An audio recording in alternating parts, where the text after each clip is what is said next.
Hey everybody, it's Andy. Welcome to Live Office Hours on Thursday. Looking forward to a great show with you. Get in, say hi. Let me know where you're from. Let me know what you do. Let me know what you need. Put some question marks in front of your questions so we can find them. And if you're in my boot camp or my leadership program, let me know that. Give me your hashtags. Want to give you a shout out. Great to have everybody today. I am full of juice, just like every day. But I'm especially excited today because I see the sun out.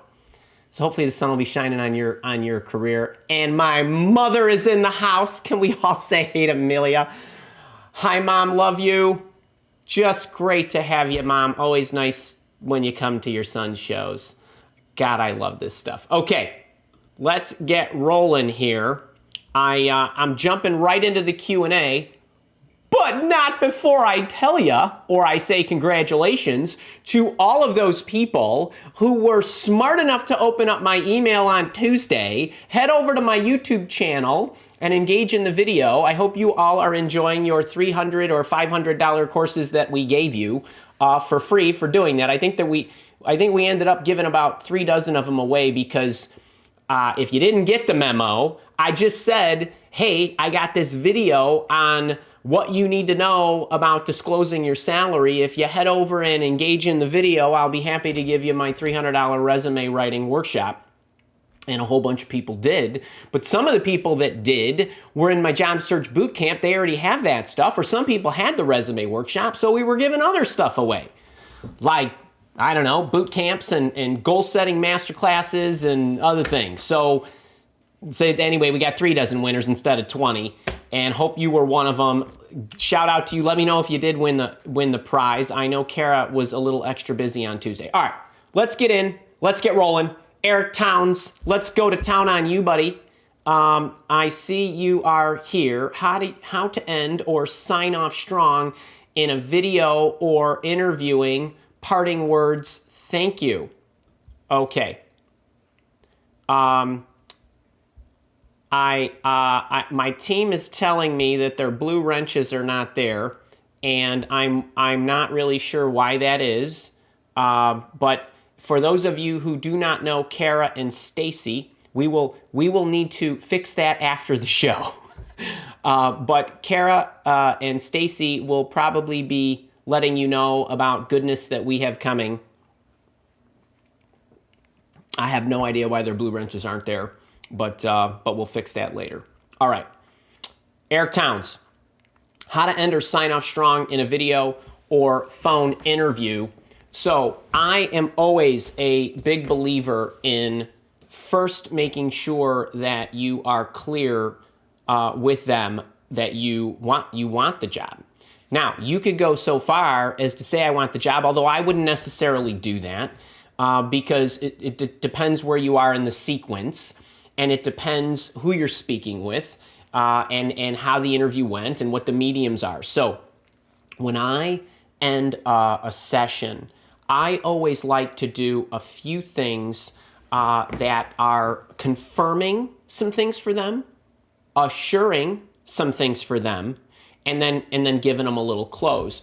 So one of the things that I always think is a great way to end is that you confirm an understanding of what the role is and what they are looking for. So based on the discussion, it sounds like you need somebody who's a badass in this, and this, and this, and has these kind of traits and these kind of experiences and these kind of this and that, right? So you want to, because what you're doing is you are making sure that the communication transfer was good, that you are letting them know that you have a good understanding of what they need, and then you want to assure them or reassure them that based on the discussion, I hope you can see that I am a candidate who has that based on what you said, the stories you pointed to, your experience with, and so on. So you are assuring them that you have what they need.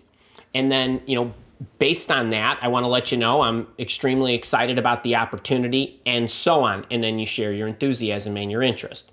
And one of the other things that you can do, Eric, which I think is a great little crutch for you, is based on what I just said, these are a lot of things that go in the thank you template that I've given you guys.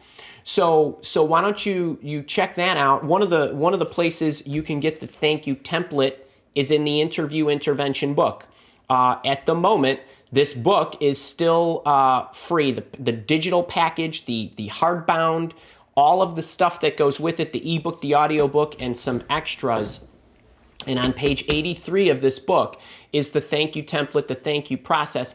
And in the book, I also go into more detail on my confirm, assure, and close, some of that I just gave you right now, that whole technique. It's got a whole page in there about how to do that.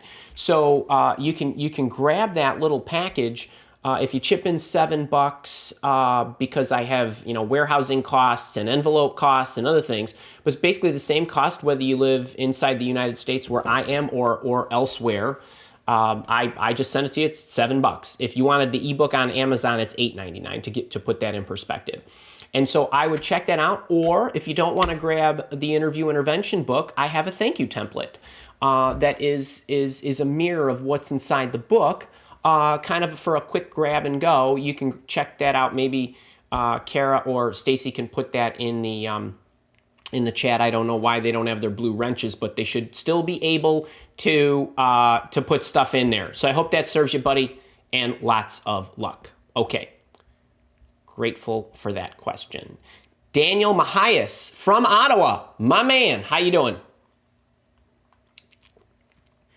Hey, Andy, after a year and a half in my position as business development lead in a telco, I was let go Tuesday. Buddy, I am sorry to hear that. I am. That stinks. They said my position became redundant as a result of a new reorg. To be honest, it is a bit of a relief since my relationship with my boss was so difficult that I thought about resigning a few times. Can you please tell me what are the 2 or 3 things I should be focusing on in the next few days? By the way, your videos helped me a lot in my previous searching. Thanks a lot. You are welcome. Okay, so Daniel, the difficult thing about your question is, so first off, I'm so sorry about your situation. It stinks, and it especially stinks when it's a surprise.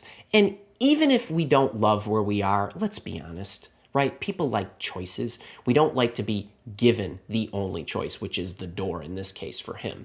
So, my view is this is my first reaction based on the way you phrased the question. And when you say, what are my next 2 to 3 things you should be focusing on the next few days? Well, if this just happened and it was only Tuesday, only a couple days later, I would be thinking about and going back, and I'm big on reflecting. And so, meaning I would look back because it's only been, you said, about a year and a half or so, right? So I would go back to the beginning. I actually would. This is how I live my life. This is how I run my business. This is how I evaluate all the projects that I do. Go back to the beginning. What was I thinking in a good way? Meaning, what made me choose this? Why was I excited about coming here? What drew me to the organization? What are some things now that I know in hindsight as a result of what's happened over the last 18 months? What is it that I learned after I came into the organization that I could have known before I came into the organization? You would be surprised. And if you don't believe me, you should have a coaching session with me, and just me and you, and I will take you through how to get at information that you could have otherwise had but neglected to gather or did not dig deep enough to get. So I would look back at that and I would start formulating my requirements as I brought myself to market. And when I say requirements, I mean, what are all the criteria that I'm going to use to evaluate my next move, my next career, my next company, my next role, my next whatever it might be. And specifically, if you want some prescription on that, I would go to my video on how to find the right job.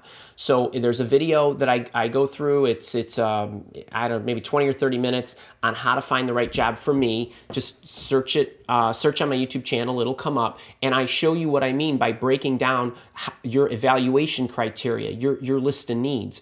And it's important that you gather them. And then additionally, as you run through in your mind the 18 months that you spent there, what is it that you really liked about the organization? Make sure those go on the list as well. The things that you didn't like, the opportunities for improvement. And then what I would do, I know this might surprise a lot of you, but a big part of reflecting is grading, so to speak, how much you enjoyed where you were.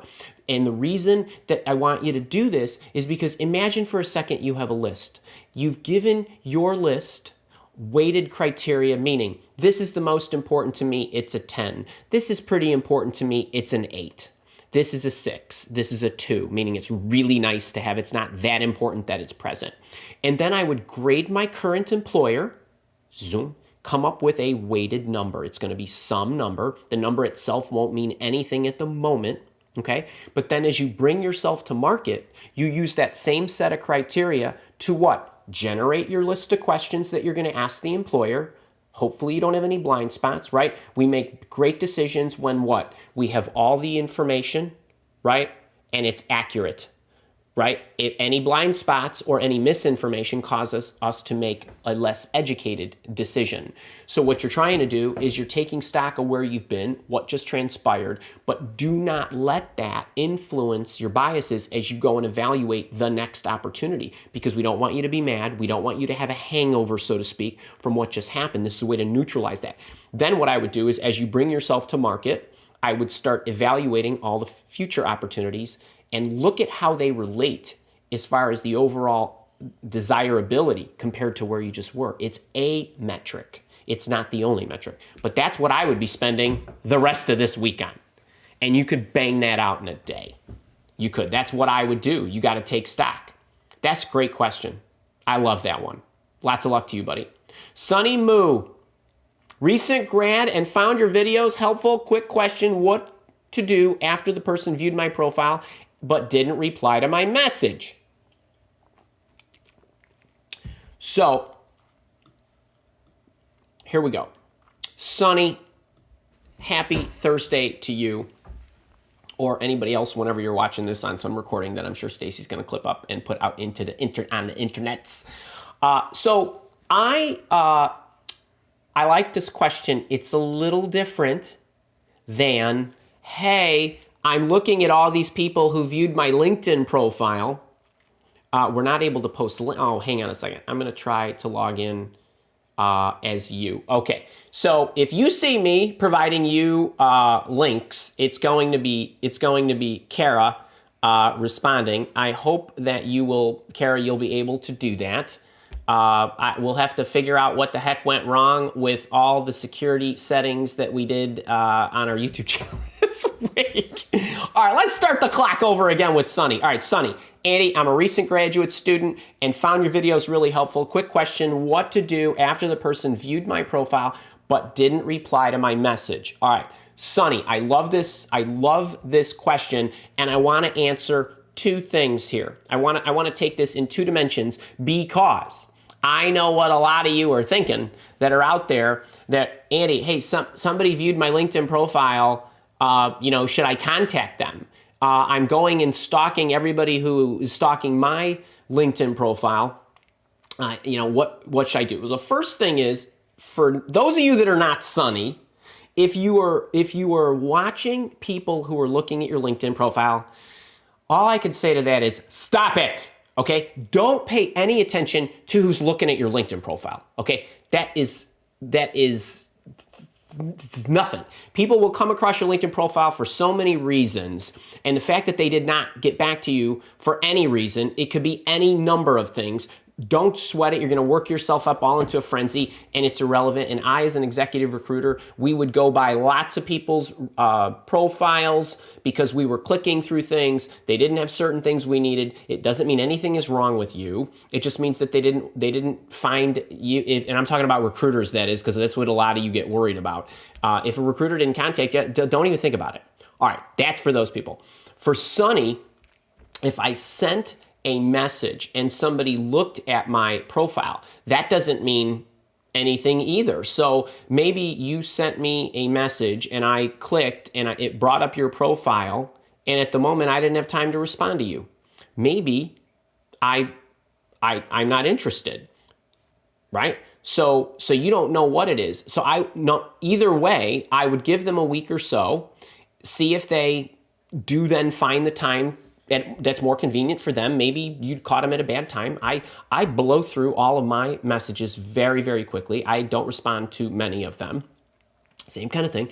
But occasionally I will make a notation that so-and-so inboxed me on LinkedIn and I need to get back to that person.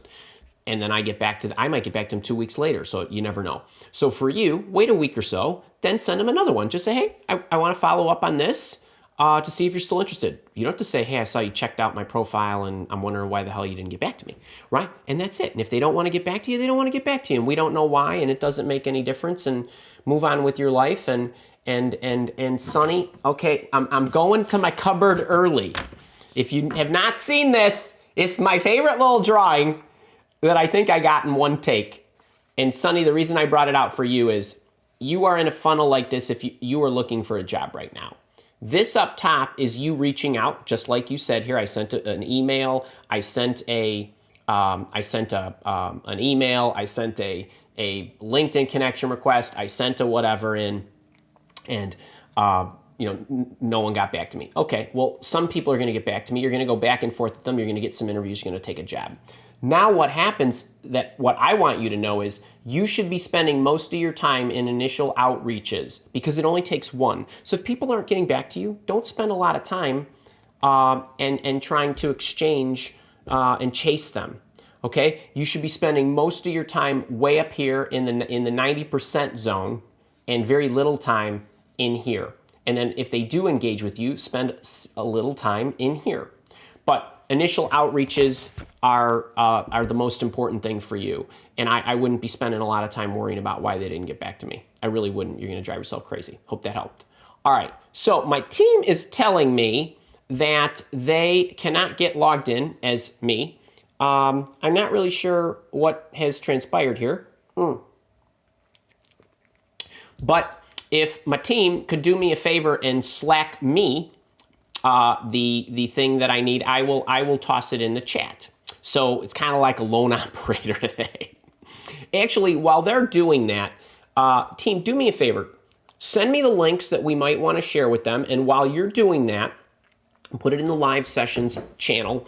And what I would like to do for you guys is I want to let you know one of the things that I want you to enjoy next week is I have a job interview mastery workshop. So at 11 Central in the United States, so this time slot, Monday through Thursday next week, I have a workshop. We're going to dive deep into interviewing. The first day is on preparing for any interview. The second day is on answering your questions. So how do I answer any kind of job interview question? The third day is on asking your questions and what to ask, a little bit about what I was telling Daniel there about assembling your criteria. Where do the questions come from? How do you know what to ask? How do you know who to ask it to? All that good stuff. That's the third day. And then the fourth day, kind of like what Sonny was asking about, following up. So it's not on interviewing, but how do you follow up after any type of interview? So that's going to be all next week. And one of the things that I want you guys to see, and I want you to grab is this workbook. And in the workbook, if my team could get me the link, is this workbook that I have for you. It's good for all 4 days. I'm going to be sending it out on Sunday night, and it's not only a follow along workbook for the entire workshop, but it's also got these 8 checklists. So how to prepare phone interviews, in-person interviews, group interviews, video interviews, answering your questions, asking your questions, and following up. So that's something that you can enjoy. And as long as you're on if you've registered for the workshop, you'll get it. If you're on my newsletter list, this workbook is only going to people who actually registered. So if you're on my newsletter list but not registered, you're not going to get this booklet. So just make sure that you are, and just so that you know where to go, the team has given me this bit.ly to give to you. So that's the bit.ly. So I just popped it in there. If you register there, you'll be all good to go. And then I guess while I got my slide up, the one other thing that we do have, that's at 11 a.m. My job search boot camp is my premium program. So if you want everything soup to nuts on the job search, this is on special till next Friday, Friday the 12th. It's one enrollment. You get a lifetime pass to everything that you need. All the assets are available immediately, like the moment you hit the button. You have every online training module, from discovering yourself to marketing yourself to the job search to the interviews to the negotiation, all the specialty stuff, like if you're a career changer or over 50. I got all kinds of booklets, all kind of templates and all that good stuff. But what's really nice about this release, this package, is you also get online support for life for free. So you can interact with me inside the system. And the other thing that you can do is you can come to all the live private group coaching sessions that I have. I have 24 of them a year. I happen to have 4 of them next week. So at 1 o'clock after the workshop, every single day, I've got a couple of hours with just members of my job search bootcamp. So if you're interested in this, check it out. It's really a great program.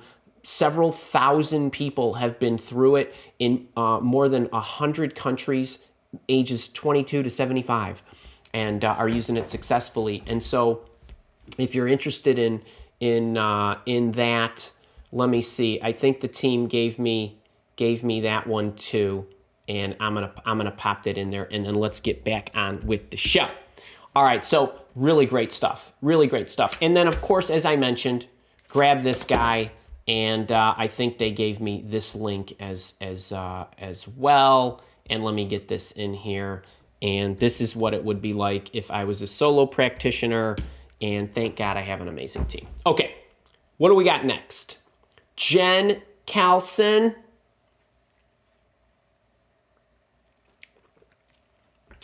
I have 9 years as a financial analyst and 3 as a business analyst.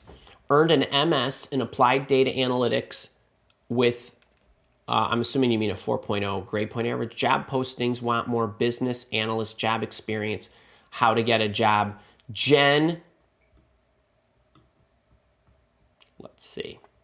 All right, Jen, financial analyst experience, 3 as a business analyst. The MS in applied data analytics is awesome, but I would not pick that over somebody who has more business analyst experience. So the first thing that I would do is I would rearrange my resume.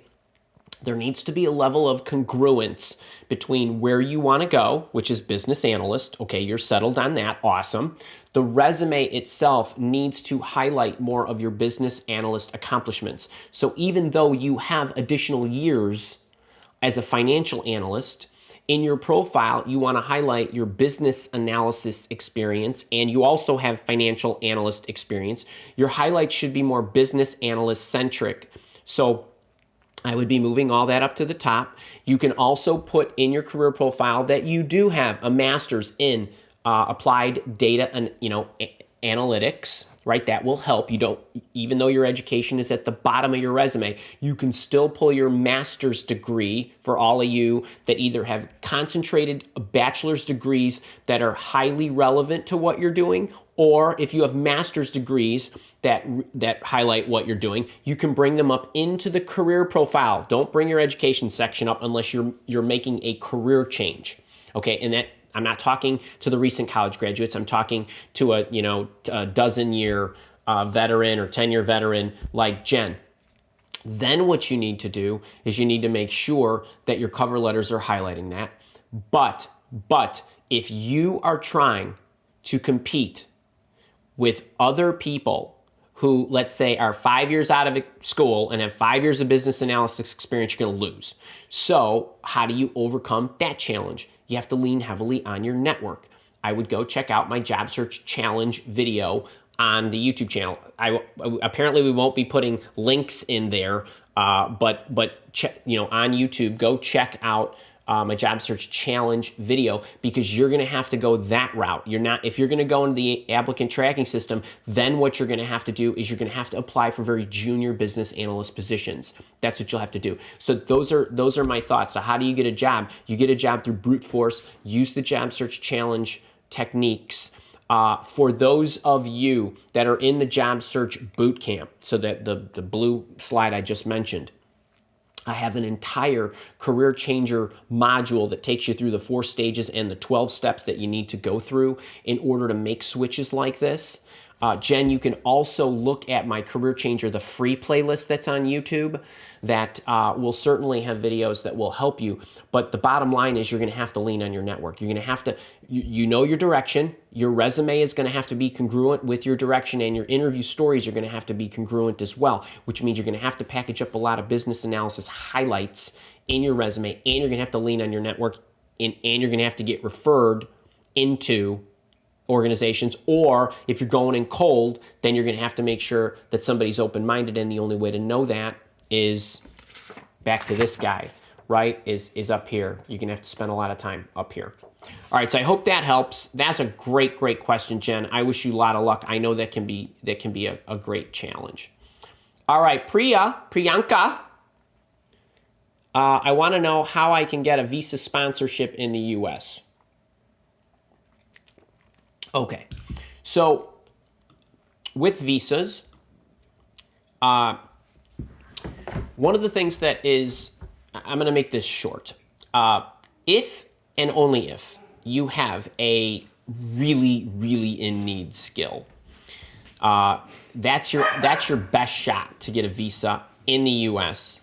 unless you have a student visa and you're already here, and you're making it clear in your applications that you need visa sponsorship, right? A different type of visa to work. I say it that way because it's the reality. Because outside the US, if there are people who have the skills, the requisite skills that an organization needs, you're not going to be able to compete with them, because they're going to have to pay extra to take you through the visa process, get the visa for you. Now, some companies might do this, but here again, this is going to require reach outs. You're going to have to expose this early on in the process, and for a lot of organizations, they're going to dismiss you. Your alternative is a multi-step process where you're trying to get a job in your home country with an international company that has a U.S. presence. Once you are a known commodity, then it's a lot easier to move you because they've already trained you, right? So they look at getting you the visa or whatever the requisite, paperwork is just a small trade-off, because they've already spent the time and effort in training you and getting you rolling with the right experience. And in many cases, it's a lot cheaper for them than trying to hire somebody, even in the U.S. who doesn't need a visa, to train them on the job. So those are my thoughts there. I don't know which country you're in, but I would go that route. You also asked me, I'm asked to make a video resume. Then what should I include in the video resume to help make a great impression? I would say 2 things. The types of things that you have on the resume and the highlights that you have are things I would want to share in the video resume, and I would look at the job description to pull out the areas that are most related to what it is they need. I would have a ton of energy in that video. I would make it super smooth as well. So good luck on that. Tony P, great to see you from Dunedin, and Candida, hey to you, River A, Daisy, my boot camper too. We had a bunch of boot campers, and Medina's my leader, and Yvonne's my boot camper. And Yvonne, I emailed you this morning because as I was reading my boot camper stories, I very, very much enjoyed your story, and I'm here for you, baby. I really am, and the team is here, and I know you've been through just a great many things over the last year, so I'm really looking forward to supporting you on your journey. And if you guys are wondering how the hell I know all this stuff about my boot campers, is because when you join the program, the second email you get from me is tell me about yourself. And I really enjoyed reading that. That was awesome. Rick, another boot camper, and Bonnie, how are you? Jeff Comstock, Flying Uber Tuber. William is an all-in guy. Kevin, how are you too? An all-in guy. I have made a lot of contacts via the boss hunting cover letters that have only turned into informational interviews. What is the best way to stay in touch with these new contacts? Okay, so for those of you that don't know what Kevin is speaking about, I have a technique that I put out into the world almost immediately when I became an online trainer, because it was the one technique that I knew would benefit the most people the fastest, which is targeting bosses. It is without a doubt, unless you have a network connection at an organization, it is the most potent way with the highest probability of getting your next job. Okay, and that is to send a message directly to the prospective boss or the boss's boss or somebody of authority in an organization. All right. It also, as you can see from Kevin's notation here, is what I also consider a networking message. So it's a dual threat. It's primarily trying to get you into an organization the fastest route, and secondarily, if the person responds back but they don't have an opening or they're not ready to hire or whatever it is, a lot of times it will turn into a network opportunity like the one Kevin is alluding to here. And the other thing that you need to know about this is I give a couple of templates away free on my YouTube channel. If you just go to my YouTube channel and search for boss hunting, it'll come up. There's a video you can watch. You can download the 2-pack of cover letters. Now, if they turn into informational interviews like this, I would actually have the discussion, whether it's on the phone, on the video, or eventually when we get back to in-person, a lot more in-person interactions. I would go there. When I was talking with them, I would be asking them, number one, about their greatest challenges. What is it that's most important to you right now? What are your biggest challenges? Not what are your biggest challenges in hiring the right person. What are your actual biggest challenges in your company, in your unit? Because what you ultimately want to do is you want to share yourself with them as it relates to what they need. Their biggest challenges are going to be their biggest pain points. And if you can hit the dot with those, right? If you can connect the dots for how you map to that, you're going to be in much better position, and they're going to be a lot more excited about hiring you sooner than later. Now, let's just say, like Kevin, you interact with some of these folks. Kevin, I would put them all on the back burner. Man, I'm here, you sent it out, you got an exchange, right? Spend a little time, talk to them, follow up, thank you, park those people for 60 days. I wouldn't reach back to them. And I would be going through the challenge process, and I would be doing my 3 cent for use 3 a day in and day out. What's 6 months? Or sorry, what's 60 days, right? 180 send-outs. It's 180 people ago kind of thing. Like, that's how I think. So that's what I would do. Now, your question is, well, what's the best way to stay in touch with these new contacts? I would email them back in 2 months. That's it. I wouldn't be spending a lot of time, because if your goal right now is to get a job, then you need to be focusing on other people who can hire you right away. All right. I hope that helps, my friend. Enjoy having you in the programs. All right. Daisy, how are you? I've lost all steam regarding my search. Various headhunters have contacted me regarding potential job opportunities, but none have been a good fit for me. Any words of wisdom? Okay. Well, apparently my dog Harley back there, who is chewing on his toy, has some high-pitched, those are his words of wisdom. But, you know, what I say here is, remember, the headhunters work on behalf of organizations.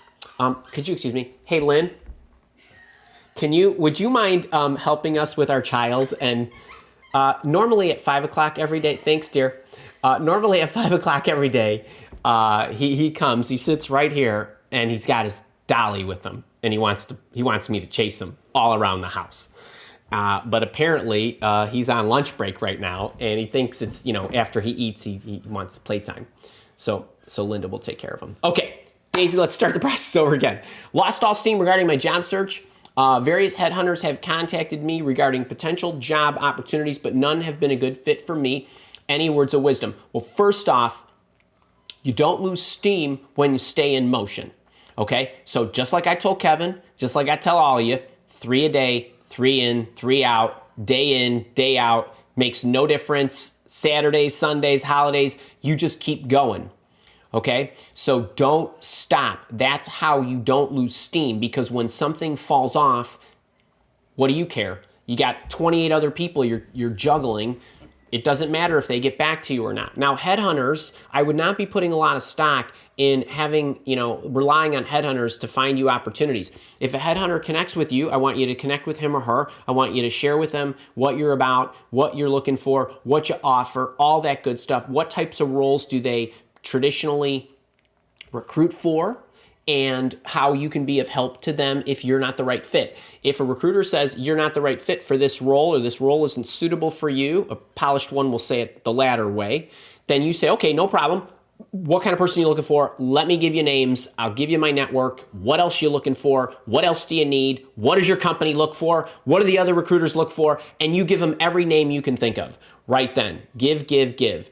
And that's a way for you to establish a relationship with them and tee yourself up for ongoing circle backs with them in a month's time. Okay, so, and they'll remember that you did that. If it was oh, sorry, I'm not a fit for that, I'll see you later, I'm not going to call you back, right? I'm going to remember the people who helped me when they weren't the right fit. So you got to keep going. Those are my words of wisdom. Really. And what happens is we go on these emotional highs where we think, good news, we got something going. And then what happens? We talk to a headhunter where the opportunity isn't right for us. We get into an interview process where the recruiter says it's not for you. We get down to the end when an interview process when they say we chose the other candidate. If you are not staying in motion with sending out your resume day in and day out, you leave yourself at risk for this to happen. So I don't want that to happen to you guys. Best thing you can do is stay in motion. The consistent job seeker and the more organized job seeker will outpace the more talented one. They will in the long run. So those are my words of wisdom, my dear. Lots of luck with that. River A, how and when during the job application and interview process should I indicate that I would require a work visa sponsorship? Immediately.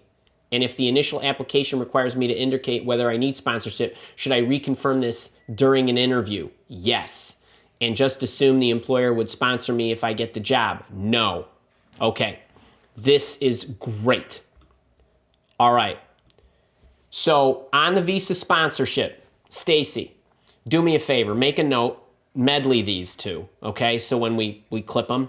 All right, so River A, if the question is, if the application requires me to indicate whether I need sponsorship, should I reconfirm this during an interview or just assume that the employer would sponsor me if I got the job? Okay, so I need a visa sponsorship. I put it on the application and I got an interview. That's what River A is asking me. When you go to the interview, you don't say anything about the visa until you go through the process. You get with the recruiter, the screener, the HR person, whoever's talking to you. You wow the hell out of them, okay? You have to crush it, okay? You don't want to open up in the first few minutes and say, hey, did you notice I need a work visa sponsorship? It's the same thing like you're negotiating your salary. What do I want you to do? I want you to wait till the end when your stock is the highest because they love you and can't imagine life without you, okay? So what you want to do in the recruitment process is when you get with the recruiter, save it all the way to the end, okay? Meaning all the way to the end of the screen. You gauge how well this is going, and you, as part of your questions, okay, you're going to get a chance to ask some questions, hopefully. Just say, hey, I wanted to be up front. I want to be up front. Those are magical words. I want to be up front. I put this on the application that I do require authorization to work in the United States, or wherever it is. I just wanted to make sure if there was any questions you had about that. Don't ask them, can I assume, will you sponsor me? Say, I wonder, do you have any questions about that? Literally throw it back to them, okay? Then you gauge what they say. No problem, we can pay visa sponsorship for whoever we hire for this position. Don't worry about it, okay? You're good to go. Now you just need to get the job, right? But what you want to make sure of is you are not calling attention to anything until your stock is the highest. But I also appreciate that you don't want to drag this process on for either of the two of you if they're not going to ultimately pay the visa sponsorship. But if if you have an interview with them, and this is an if and, right? If you have the interview and you put it on the application, it is a high probability that they're willing to pay the visa sponsorship. However, they're only going to pay it for somebody that they can't live without. Okay, so keep that in mind. All right, but I would bring it forward, and I would make sure that I had some kind of dialogue about it, but I would rather pull it out of them that way. So I hope that helps. That's a really great question, because a lot of times I get much like Priya's before about, well, I need the sponsorship. Am I going to be able to get a job? And it is a tough obstacle. But a lot of organizations are either in need of particular skill sets that we do not have in the United States, or they need so many of them, or they're willing to pay for the experience. So that's a great question. Really nice, really nice. All right, Bob, how are you doing, buddy? Josh, how are you? Longtime lurker, getting serious about finding a job again. All right, hey, 11:40. All right, number one, if you guys are not subscribed to the YouTube channel, please do. Number one, it hurts me when you don't get my stuff every week. And number two, you're gonna wanna go there, make sure you're getting the alerts when we're on next week. Make sure you're getting the new videos. I got a new video coming out on Sunday this week. Because every single day, Monday, Tuesday, Wednesday, Thursday, we're going to be job interview stuff. So I got a great video coming out on Sunday on the 3 different types of job interview questions and how to answer them. It's going to be something that you're going to want to bookmark. It's 28 minutes and 8 seconds of sheer joy about how to answer behavioral interview questions, project-specific questions, and situational futuristic questions. I help you out how to remember everything, how to outline it, what the formula is for each one. It's a doozy. That's Sunday in the morning, 8 o'clock my time. That's released. Sunday night, we're giving the workbooks away for the workshop throughout the week. And then each day, next week, Monday through Thursday, I'll be emailing you in the morning with the lesson of the day, some notes for the day, a 2-minute video on some things I want you to keep in mind, how to get the best experience for that day, and so on. It's really great stuff. And if you're loving this session, click the thumbs up button. Thank you very much. All right. Basil, my boy, from Bridgeport. How you doing? I think it's Bridgeport, right? Malar from Malaysia, love to have you. Love to have you. Hey team, how's it going aside from the fact that you can't do anything and I'm here by myself? Let me know. Just say hi to the chat. I miss you guys. All right, Moni. Paulo, salary question in EU. What to do if HR insists on having the current salary? Okay. All right, so another reason to check out my YouTube channel is on Tuesday, like for real, like Tuesday, 2 days ago, I put a video out on what you need to know about disclosing your salary. Most of the time, and when I say most, I mean like 99, it's not going to make much of a difference, okay? Your negotiation power comes from here and here. Okay, it's not what you write on an application. It's not what you tell them in the opening interview. It's not any of that nonsense. Okay, it's how much you prove your worth and how hard you're going to dig your heels in because you know you're worth it. Okay, and so I want to make sure that you guys realize if they are insisting on your salary and it is okay for them to ask, meaning it's not illegal, and I don't know all the laws in Europe, like I'm familiar in the United States, if they insist on having your current salary, if it's me, I just give it to them. I literally do. Because I'm not thinking that that's going to hamper me. And I've talked about, and I don't even want to go into all this because in the video that I just shot, that I just released on Tuesday, I go into all the reasons why and how to do this. And I would say, this is my current salary, or this is what I'm used to earning, and I have a lot of benefits and bonuses and other things and restricted stock and profit sharing match and all this other stuff. And there's my information. Now, that to me, in no way is going to determine how much you're going to pay me, because I'm assuming you're going to make me a fair offer based on what it is you want me to do, how much you value what I'm going to contribute, and we're going to learn about each other in the interviewing process, and I'm sure that at the end we'll come to something amenable. And if they come to something amenable at the end in their mind that's, well, you make 90 euros and we want to give you 100 because, well, that's what you make. Well, no, the job pays 120 or I'm worth 120 because, and then you have to go in a negotiation mode. So I've given you all that stuff too, but I just don't think it's as big a deal. I know I don't recommend that you give them your salary or your current compensation. I don't recommend that. And I know, I put a video out 5 years ago where I was saying that it's appropriate and it's okay to do that. Well, a lot of laws have changed, and actually, even in countries where the laws haven't changed, etiquette or practices have changed in many cases. Not everywhere, obviously, but I just don't think it's as big a deal as people worry about. I really don't. I really don't. I wish you a lot of luck with that. Doug Milligan, a boot camper, let's get you up here, buddy. I didn't read this yet, but since you're a boot camper, I want to answer your question. During an interview, what is the best way to be sincere in saying you really like the role, company, boss without coming across desperate? I really like the company, role, boss. Talk about what you like about it. You don't need... Doug, this is going to be a short answer, okay? Your desperation is up here, okay? I really like this company because. I really like this opportunity to work with you because. I really like this role because. That's it. Don't worry about it. I wouldn't even think about it. I think you're overthinking it, my friend. All right, I'll see you next week. Kathy Prince would like some advice on how to handle choosing a sabbatical this last summer and now getting back into the job market left on great terms. I'm not sure beyond all of what I have on my YouTube channel as far as job search networking, bringing yourself back to market, all the resume writing, all that good stuff. I do not think you need to worry. I mean, you have an employment gap. It's because you took a sabbatical. Not a big deal. I would comb my YouTube channel, and I would start with the job searching stuff. Basil, how soon should I expect to hear back from an interview with the actual company set up through a recruiter? Okay, this is an interesting one.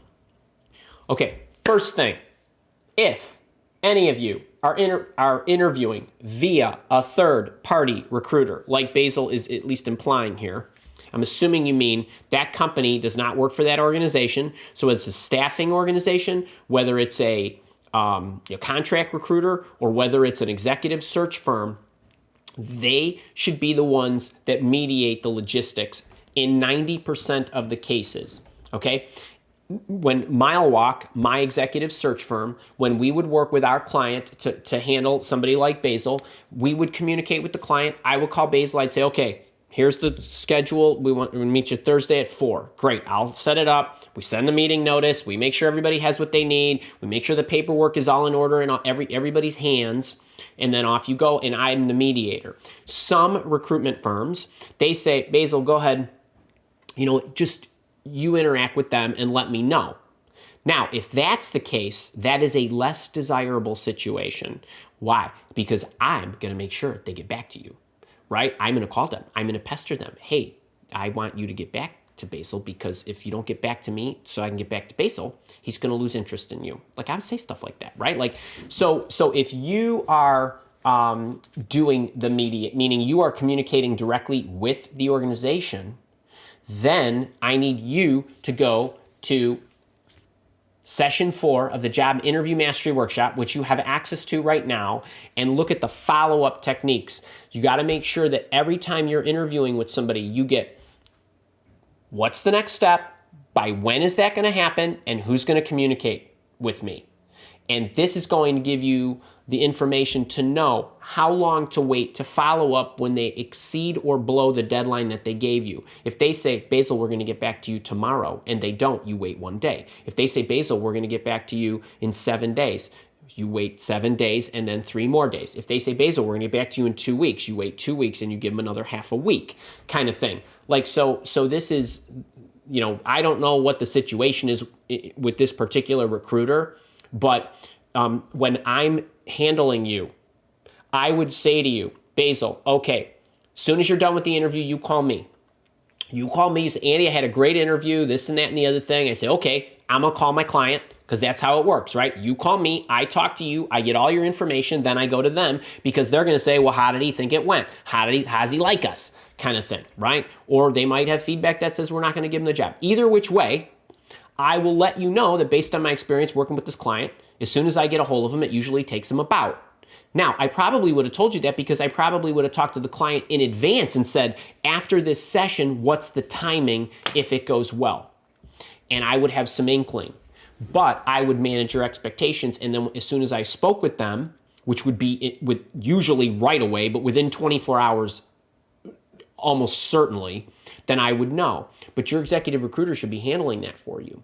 So if he or she is not, I would get with them and ask for their advice based on their working knowledge of that client and what's usual. Some clients just say, hey, well, the guy's out of town for the 2 weeks. I'm not going to know until he gets back. Others are going to say, no, I'll always get to you the same day. So he's got to know. This is my way of saying, here are some protocols and things you need to know from an insider's perspective. But at the end of the day, if somebody's handling you, you got to communicate with them and ask them what their expectations are. All right, I hope that helps. All right. Oh my God, my team, wait, where is that? Laura Cobb, where are you? One of our beloved boot campers and leaders said that she got a job yesterday. I don't know where that is in the chat, but can you all just give Laura Cobb a big high 10? She is such a lovely person and very dedicated and really worked this search hard, and I'm so happy for you, my dear. And what a great, I know your birthday was actually 20 days ago, but I'm so happy for you. I am. I really am. I'm so proud. So happy. Cannot say, you can't even imagine how happy I am for you. All right. Doug, LaShawn, how you doing? Wait, we got boot campers one right after another there. Great to have you. Bill from St. Louis. Spent a year in St. Louis. Also, please post this. View details and enroll. Okay, hang on. All right, so apparently they're saying to me that some of you guys might be asking for that. So there's the boot camp enrollment link. And if you guys have any questions, okay, Kara's saying people are asking, I want to keep rolling. I got time for you guys today, but can I show you something else? All right, I'm going to pull this back up. This boot camp, I ain't going to let you down, people. I'm telling you, I'm with you every step of the way. You get everything right now, all the online training modules. That's all the self-awareness getting started in the right spot. All the marketing stuff you need. So everything related to your resume, your cover letters, everything. Bringing yourself to the job market, every searching tactic, all the networking templates, who to call, how to contact them, how to find them, how to work outside of LinkedIn. Everything is in there, all the interviewing stuff, handling multiple offers, all that good stuff, evaluating small to medium-sized companies. Every technique you could ever imagine is in there. And then negotiating, how to handle all those offers, the multiple offers that you're going to get. And the online support's there, and the monthly group coaching. Some months we meet once, some months we meet twice, some months we meet 5 times, like February.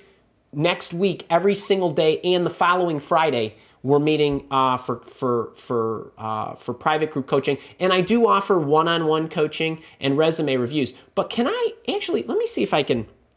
Here are, like, this guy, David, can you see this? 3.5 years was trying to find a position. He's in New Zealand.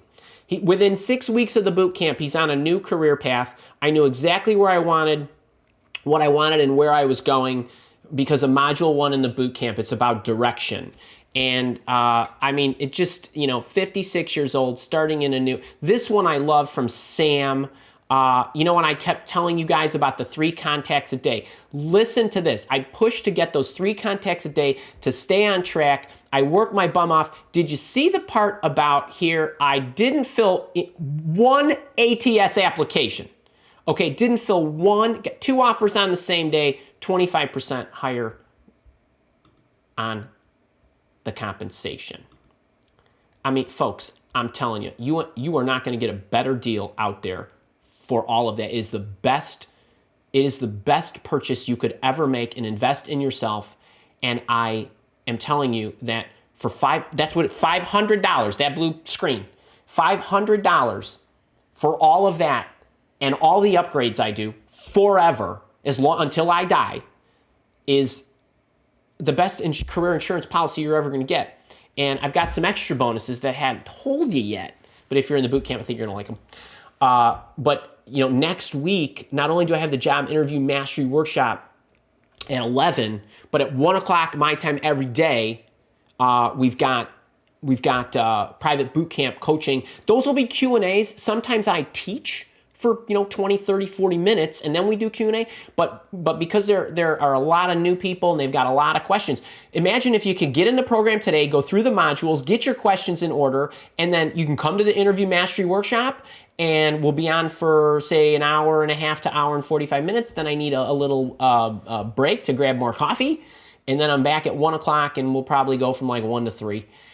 With those folks. So it's really a great time. There's plenty of coaching. There's plenty of me to go around.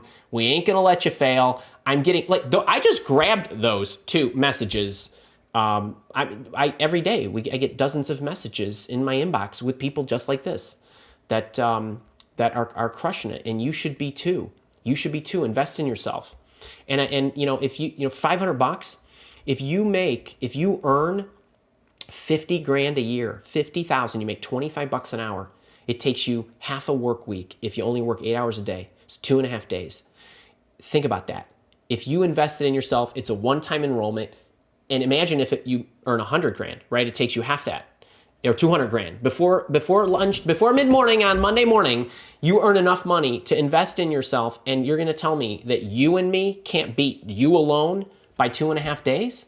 Not to mention all the extra money you're going to make because you're going to kill the interviews and you're going to crush the negotiation, and I'm there to help you. Come on, man. Get in there. Boot camp, share your experience. You're sharing your victories, and I love it. But the emails that I get talk about transforming your consistency, transforming your confidence, making sure you recognize your worth, digging your heels in. I mean, that stuff it's the source. Okay, there you go. I put it in again. Kara, double check me. I know I love my boot camp. I do. I love my leadership program too. Okay, Josh, let's get back to this. Out of work for 9 months.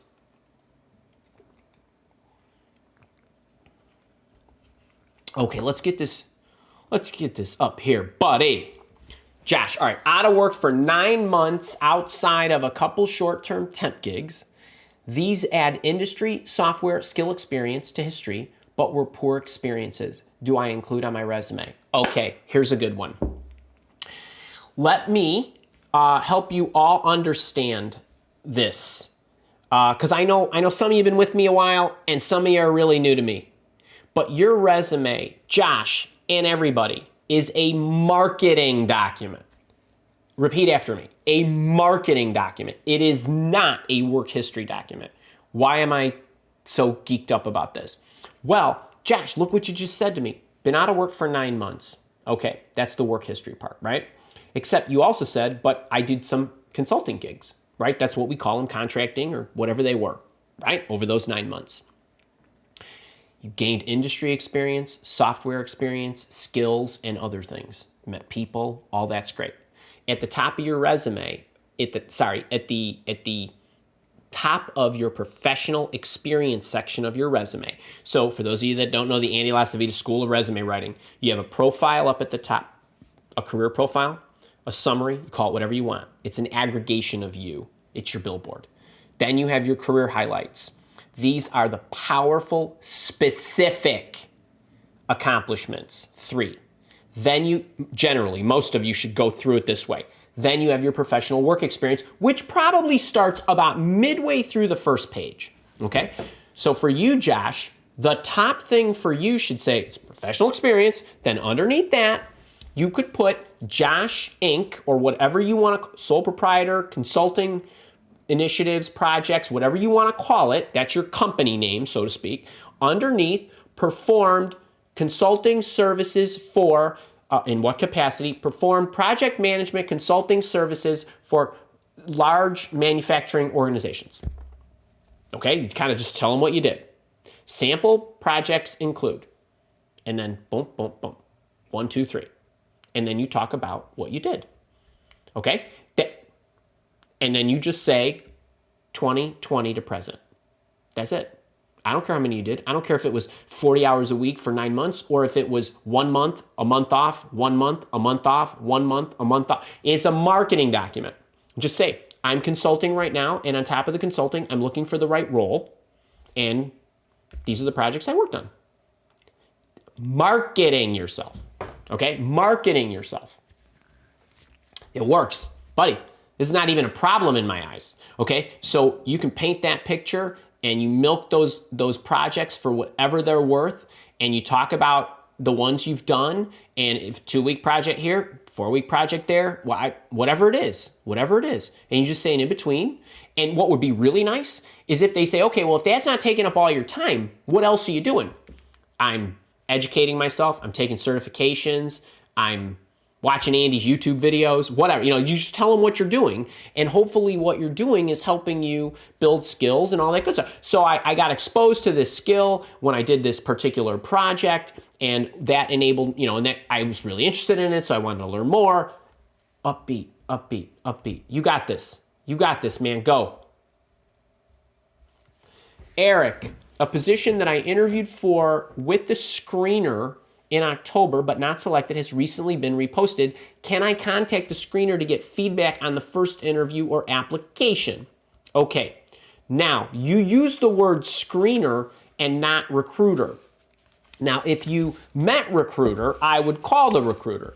Now, if you only screened with the recruiter, there's a chance that the recruiter screened you out. Now, if they didn't give you a reason, I would assume I would assume this is a positive relationship. Unless they say, Eric, you know what? Unless they were explicit, like you just don't have enough of this or you don't have enough of that. Well, if you didn't have enough of this in October, you still don't have enough of that now.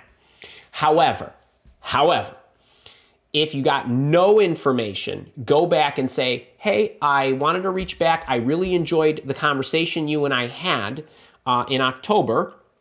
I'm hoping that it turned out well for you guys. I noticed the position was reposted. I didn't know if this was the same position or an additional position, but either way, I thought I'd reach out to you, and I wanted to see if you thought I would be suitable for this role. See what they say. Okay, something like that. If they say, Eric, you simply do not have enough of this experience and we need this, and they let you go, okay, after the screen, go back and say, all right, I still want to revisit this. I recognize that you felt that I didn't have enough of this. Since that time, if you've brushed up, got more or whatever, I have additional studies, I have additional this and that.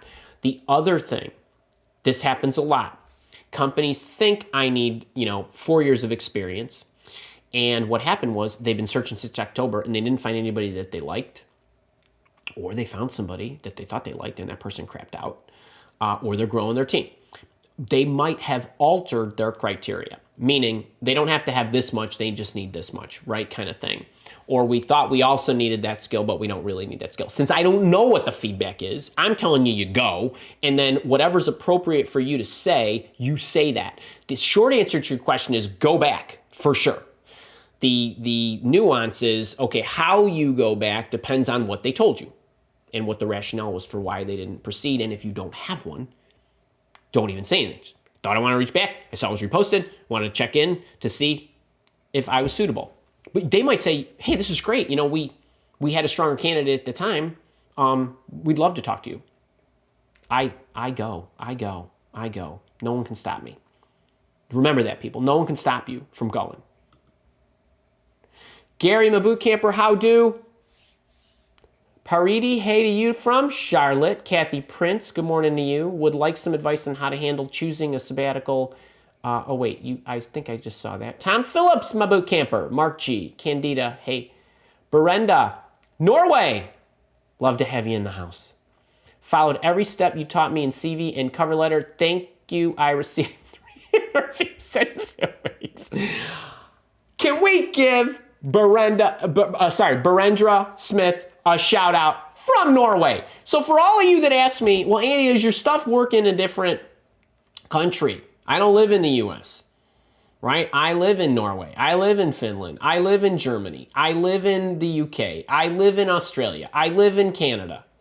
I have people in Iceland. I have people on oil rigs in the middle of oceans I never heard of that use the boot camp. And we could massage it how you need. But I'm telling you, over 100 countries have signed up for this program. And I love it. And I love meeting people from around the world. Can we give Berendra some shout out, some good juju, some high tens, lots of luck on those interviews.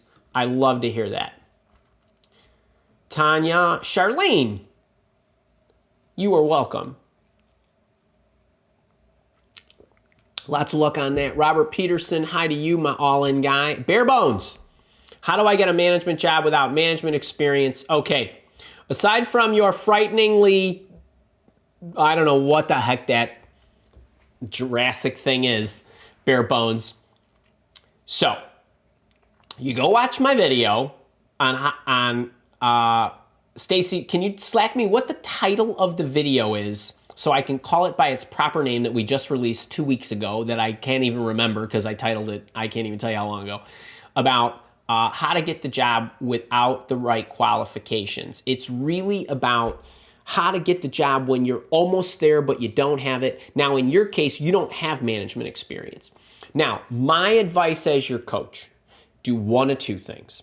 If you're going to search for a role in an organization that's kind of on par with the ones that you have historically been through, meaning I work for a 1,000-person company, I'm going to another 1,000-person company, I don't have any management experience. If you don't, try to get in at your proper level, okay? Now, if you're currently working and you don't need to work, you go and you shoot for these higher roles. But you're going to have a better chance if you go downstream, meaning go to a company that's 500 people, 250, 50 people, and so on. It's called How to Get the Job When You're Not Qualified, because that's the way I would roll in this current environment. Okay, this is not June 2007 where companies were taking all kinds of chances on everybody because they couldn't hire people fast enough. This is 2021 pandemic mode. Companies, their candidate pools have increased. I'm not saying they got all these qualified candidates, but the candidate pools have increased because of the nature of the pandemic, and certain industries that are being decimated are creating an infusion of candidates that are trying to cross over into different industries or different types of roles. And it's really increasing the volume of candidates that organizations are evaluating.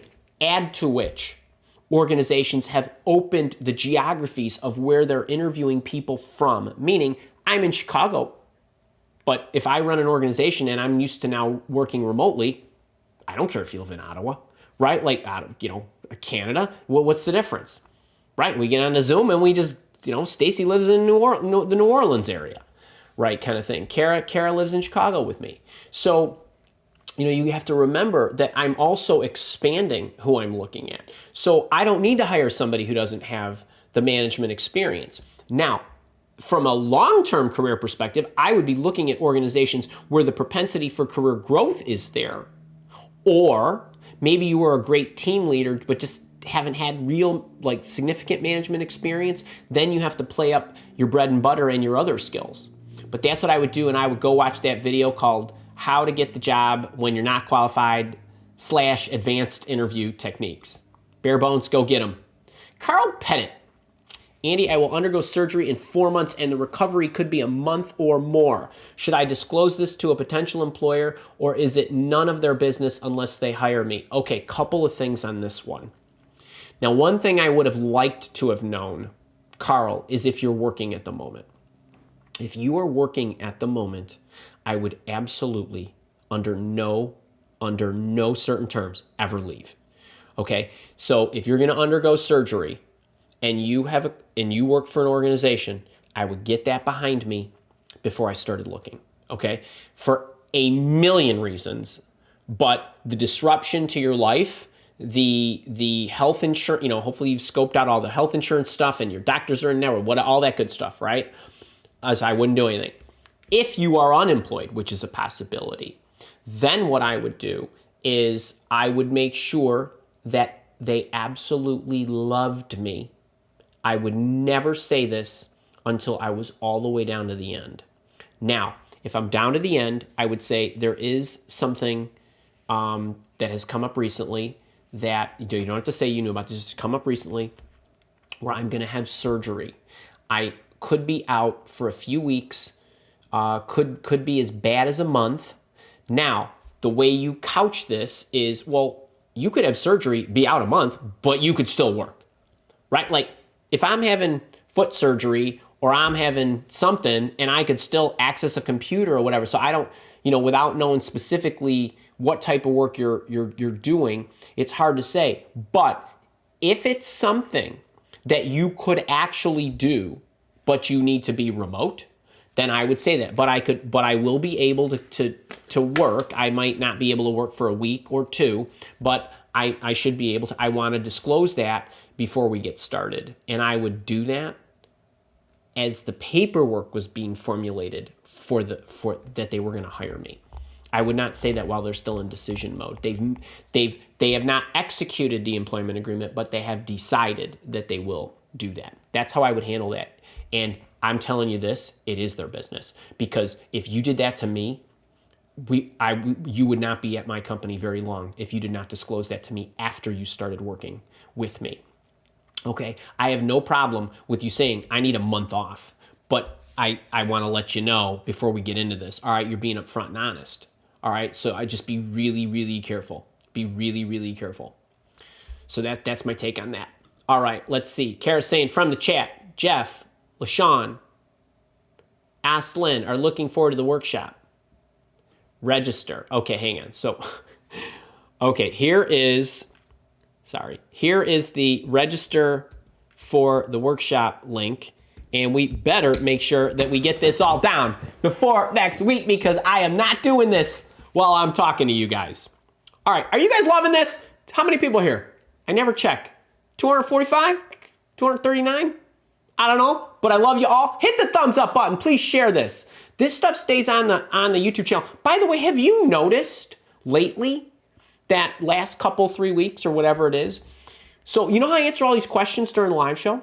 So we now create the chapters for you in the YouTube replay. So it is the hour, the minute, and the second that you ask the question. And we put that in so you can link right to it if you want to replay my answer.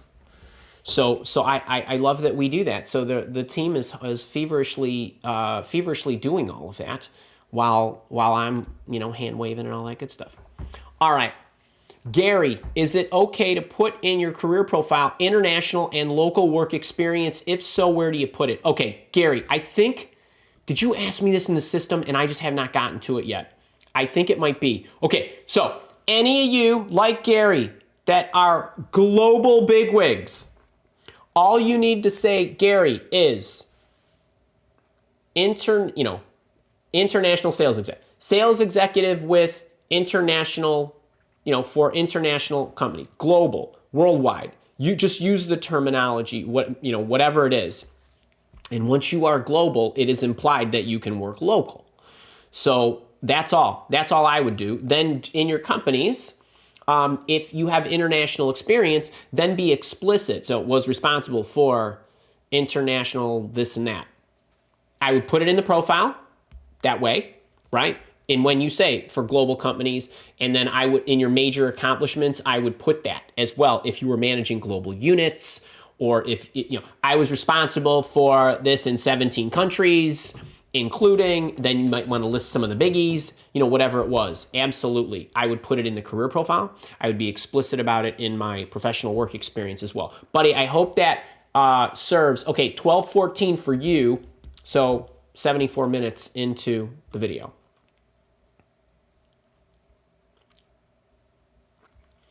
All right. Michelle Lynn just signed up for the boot camp. Awesome. I'm very excited, and I'm excited to have you.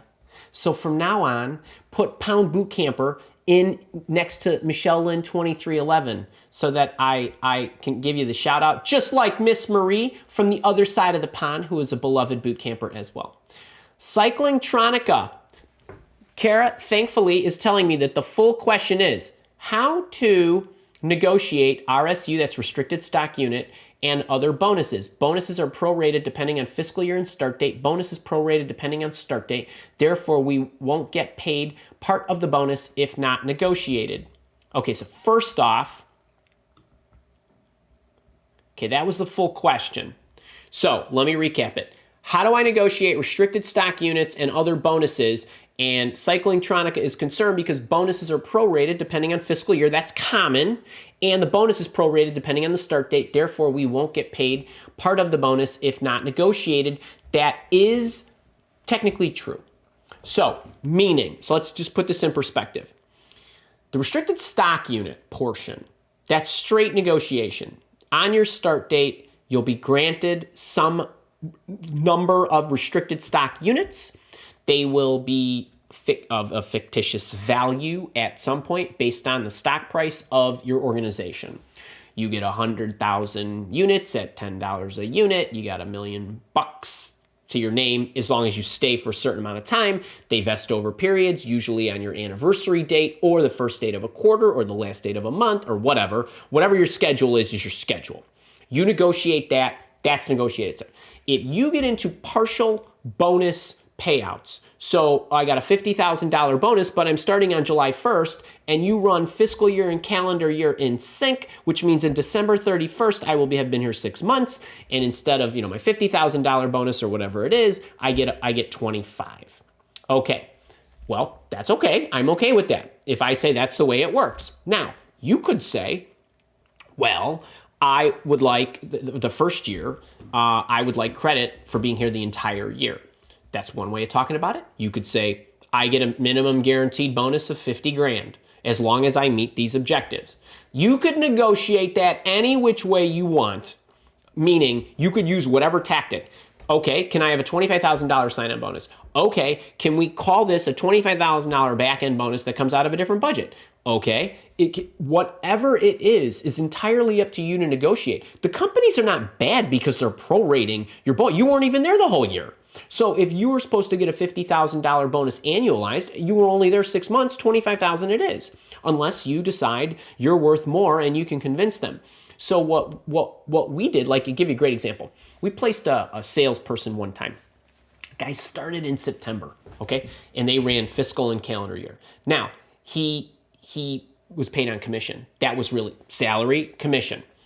So I said, well, what's going to happen for 4 months? He's not, it's going to take him time, build up his portfolio. He's going to lose his commissions from his other company. So we don't want to give it away. So we said, okay, you got 120 days to do certain things. And if you do that, we will pay you like it's a commission a month, this amount of money. So if you are able to get us 2 customers and at least 5 prospects to this stage in the sales process, we'll call that good and we'll give you, X amount. And then that'll be just for this year. And then what we'll do is we'll give you 16 months to achieve your next year's credit. So you could have a running start, kind of like, your honeymoon, and then the clock will start and it will pay you on commissions for the next year and so on. Like, anything can be arranged based on your particular situation. Are you joining in March or are you joining in November? Are you, right? That kind of stuff. Do you have a long life cycle to what you're building, what you're selling, what you're designing, whatever it is? So I would point you to, I'm not sure if they handle, if you're in, I don't think you're in my boot camp, but I would point you then to the salary negotiation playlist. I go through a lot of this stuff.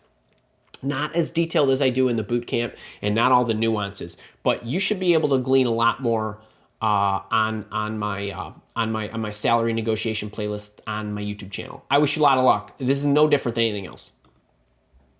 All right. Good. All right. And there's Stacy without her wrench. And let's see. Let's see, Barendra, I think we hit that. LaShawn, my boot camper, you are welcome. In your many wonderful YouTube videos, where can I locate a follow-up template email for after the interview, after the allotted time is passed? LaShawn, go, not on YouTube, go into your training portal. While you have the boot camp and you have a number of other things, you have one card that says Job Interview Mastery because you have all the recordings. Go into the 4th session. I talk about it there. You do not need a lot of, the less you say, the better. Okay, so want to follow up, very interested in the role, wanted to see what the next step is. If you do not know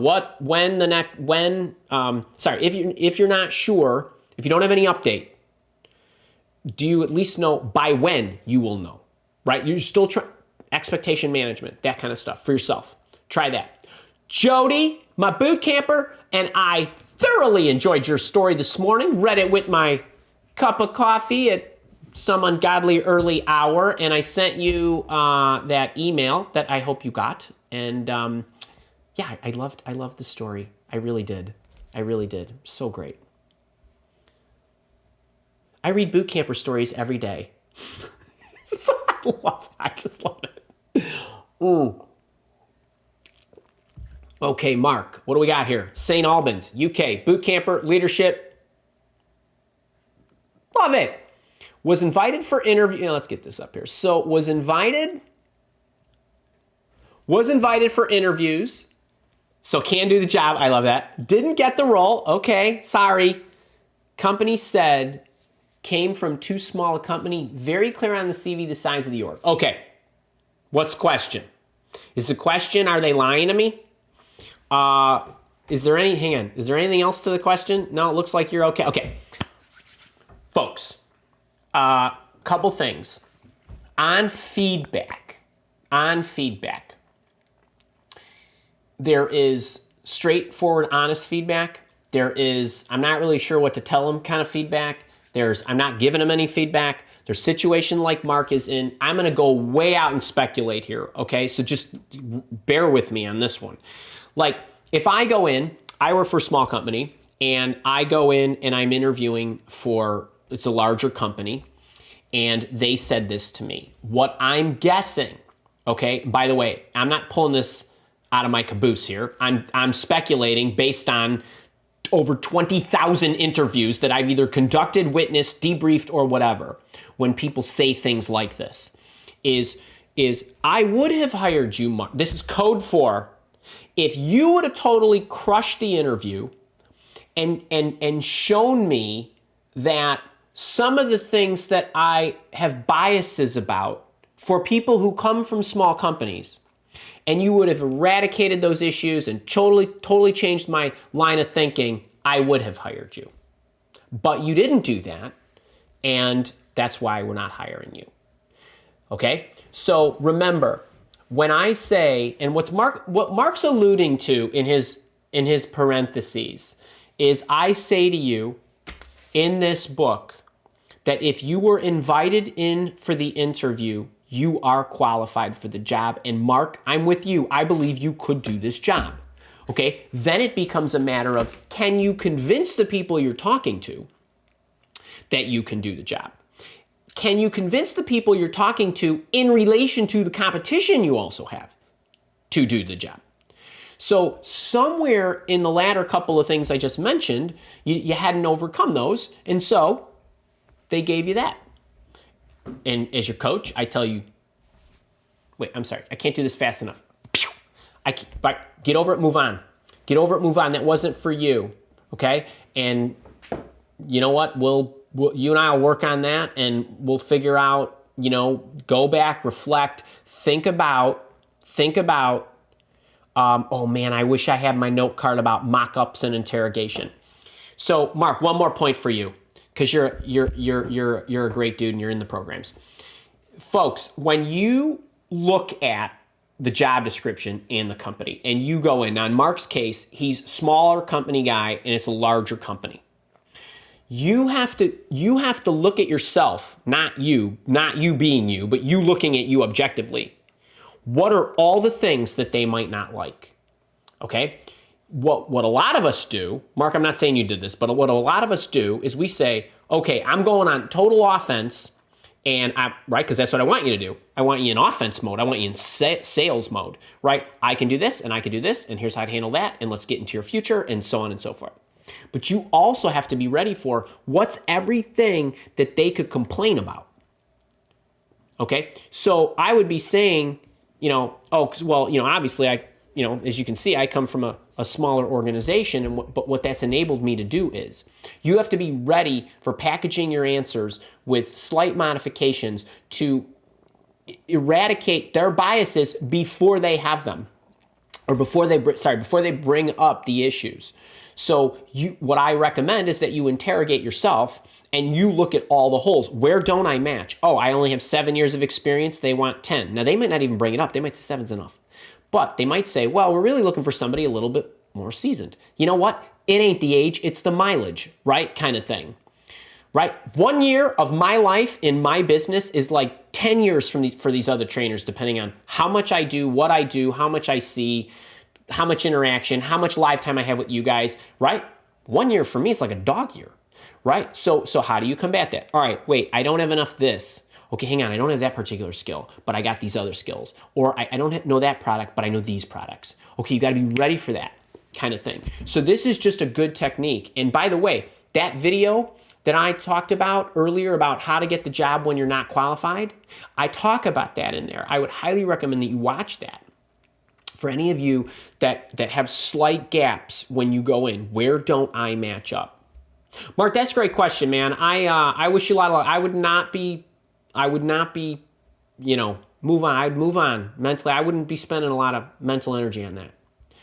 All right, that's a great one. Hey, baby girl.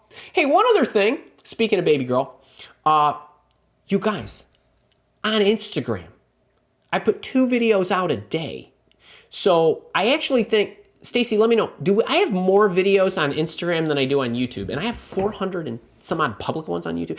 I have 900 videos in the world right now.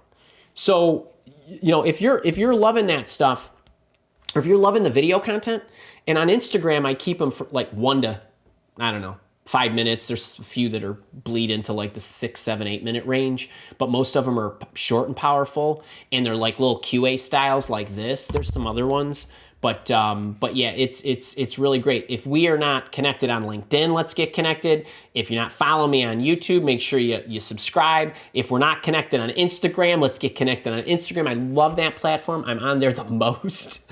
And I'd love to engage, see what you're doing. Love to be connected with you directly on LinkedIn, because I like to follow what you have in your feed. I like to understand what issues you're facing. It's just a great, thank you for that. It's just a great way for us to share. You can leverage my network. Kara just passed me my Instagram handle. There you go. But Instagram's so fun. So I put a couple of motivational quote cards out every day. I put a couple of videos out every day.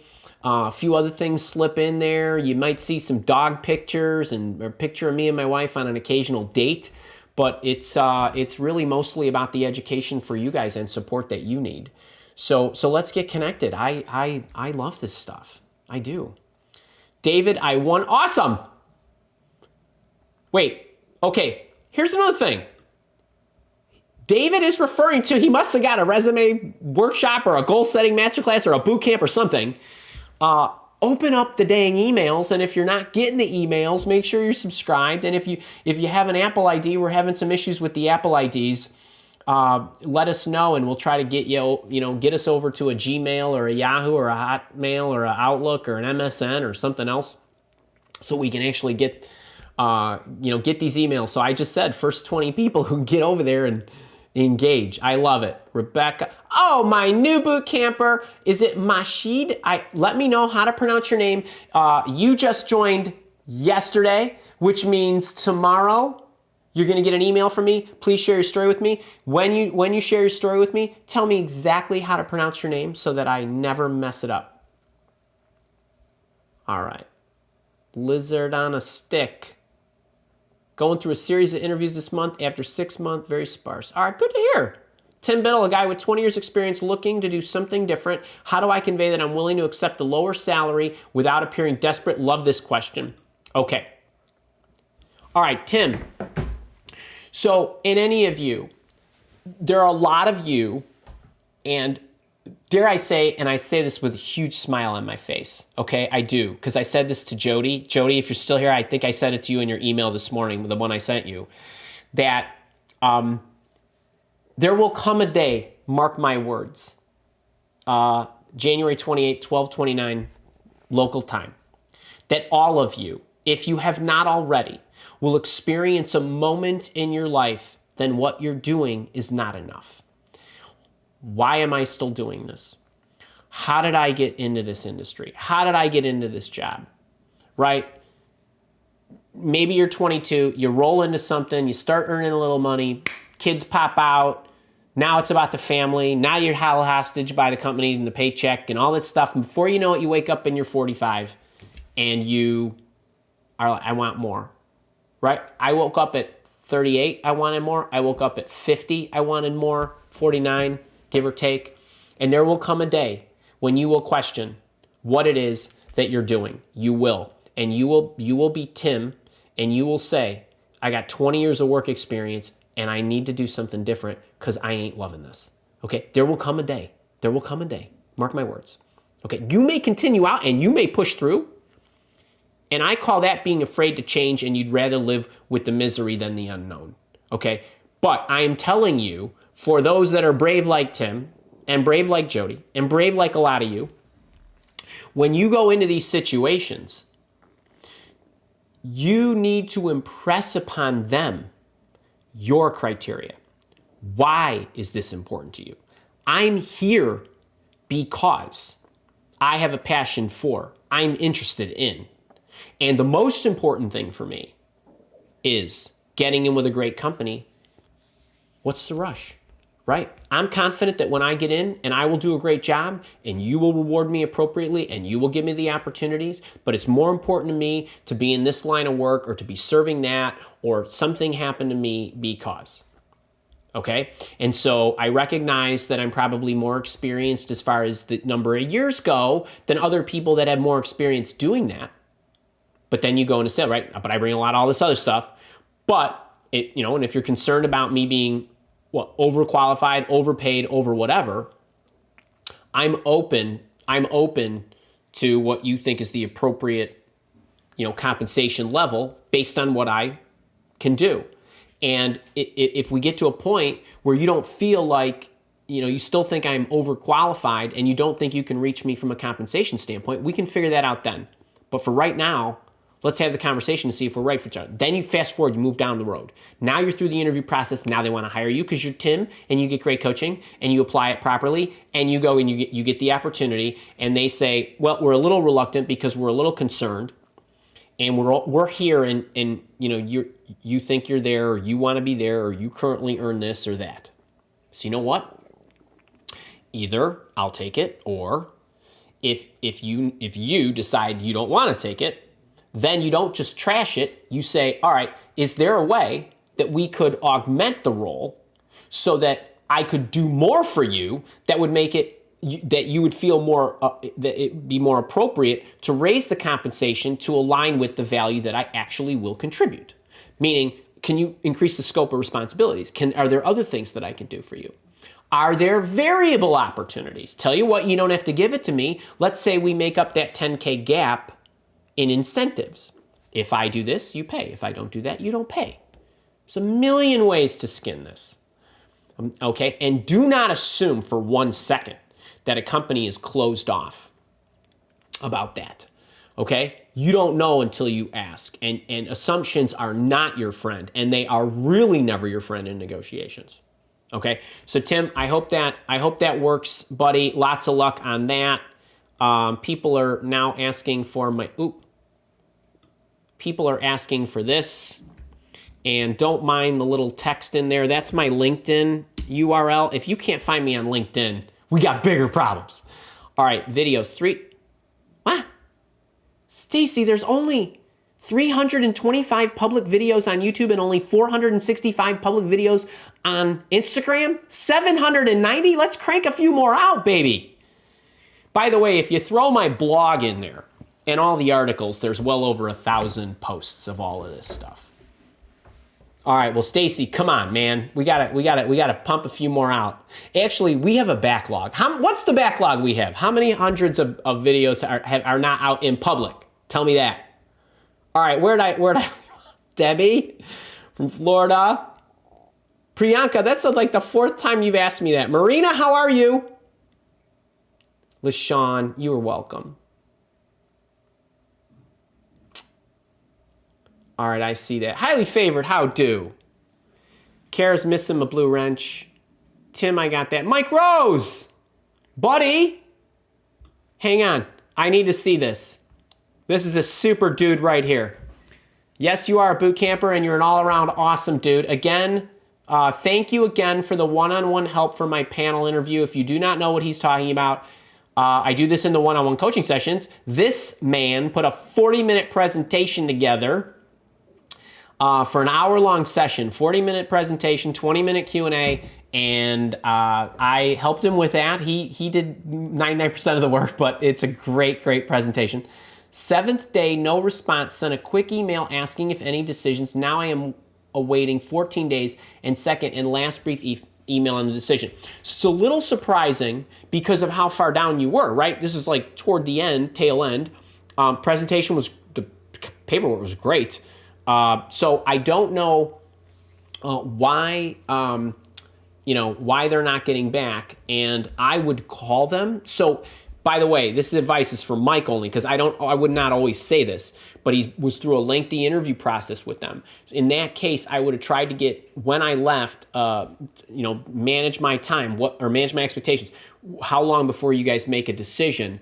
In this case, if it's 7th day, no response, you sent a quick email, if any decision, I wouldn't wait 14 days. I'd wait 7 more days and I would call them.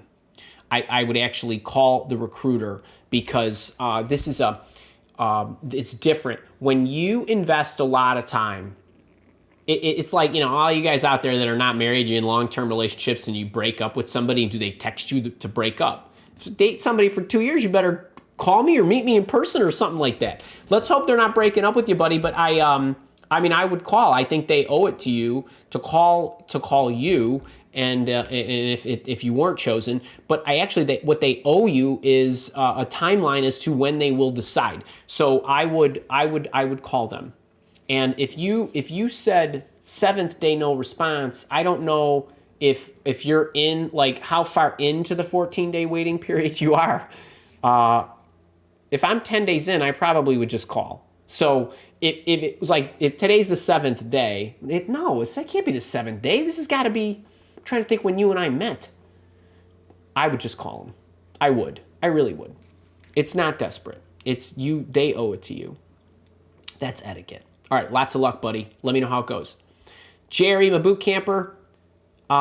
Please speak on follow-up emails a week after initially sending the resume. Jerry, just head to the Job Interview Mastery Workshop. It's session 4.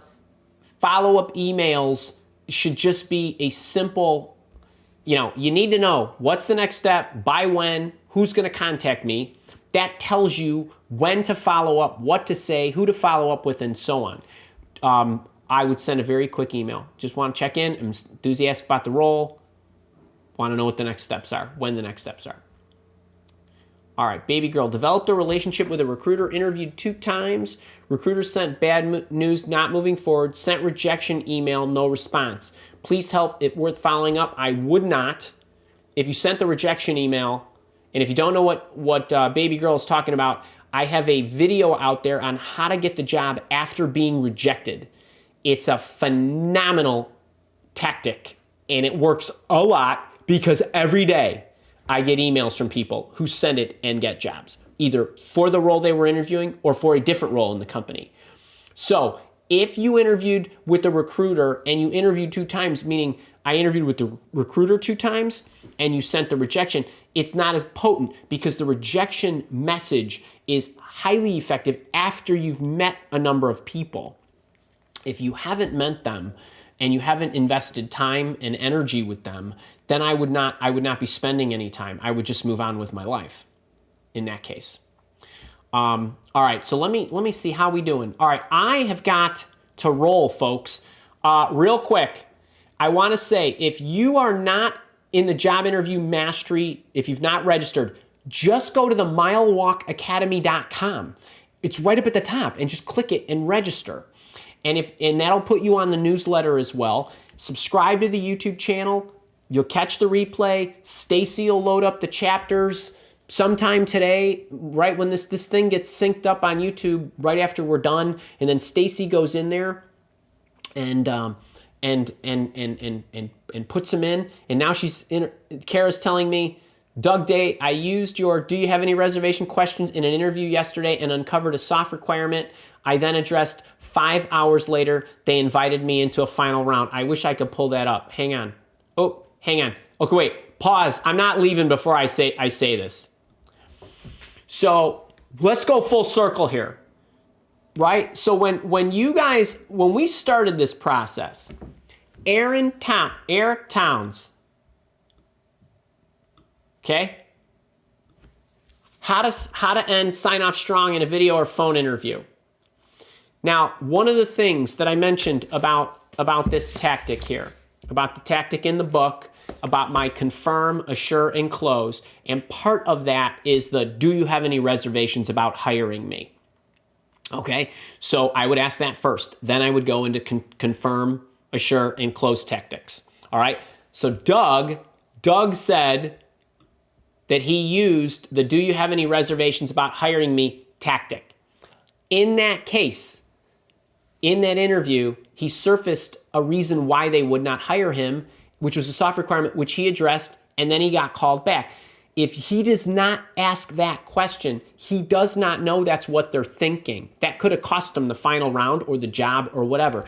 And you have a greater likelihood of not moving forward in an interview process because of a communication issue than you do a skill or qualification or requirement issue on their part.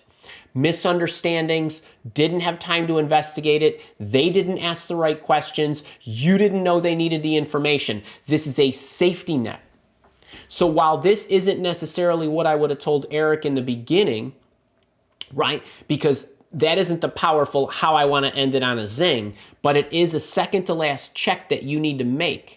And if you do not know what I'm talking about, in the book, I go into the tactic about how to do this and how to surface any miscommunications that might have surfaced. And if there's a reservation that is not a miscommunication, at least now you know what it is and you can dampen it. And I give you the techniques for that.